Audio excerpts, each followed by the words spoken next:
How about then, you've referenced a couple times being a brain nerd, and I know the brain has like a ton of stuff going on in it that usually is just trying to keep us from living or die, keep us alive, keep us from dying. But let's go into some of your brain nerdiness just for fun. Let's go Okay. there.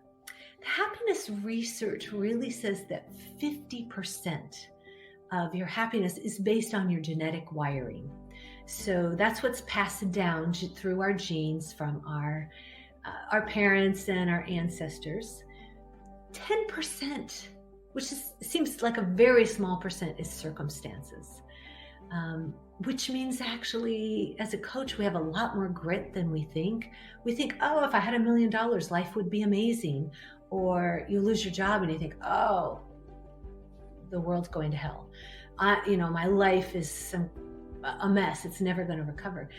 The truth is, actually, we're much hardier than we think we are. The 40% that's left is the part that, as a coach, I love to play with. Do you want to guess what it is? You might know.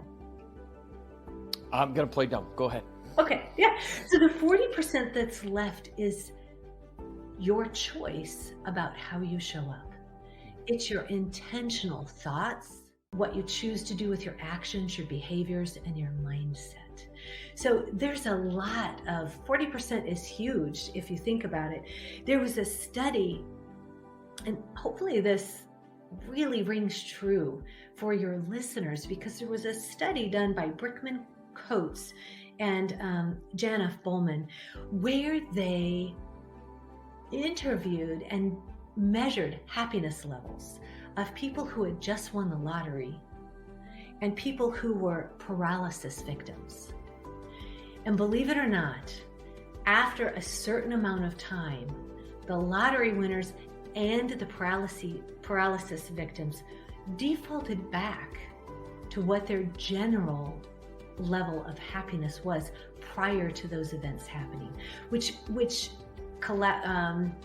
supported the finding, that belief of circumstances play a small part. If we can wrap our brains around that really gives us, it empowers us to say, okay, well, what do I have control over? Sometimes we have control over the circumstances and sometimes we don't.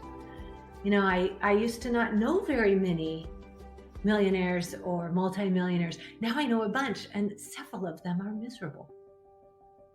So being able to hold that mirror up and support people in saying, what do you actually want to create?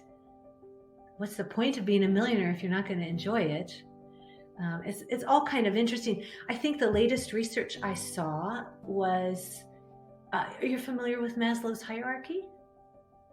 So basics needs met up to self-actualization at the top. And actually, before he died, Maslow had a 6th level, which was transcendence. But that part didn't get published. But what I read on the most recent research was, in America, once you are making annually $80,000 to $100,000 a year, you can't buy happiness. Basically to say, once your needs are met and the basic wants, everything after that becomes the hedonic treadmill. So our needs and wants just grow to meet how much money we're making.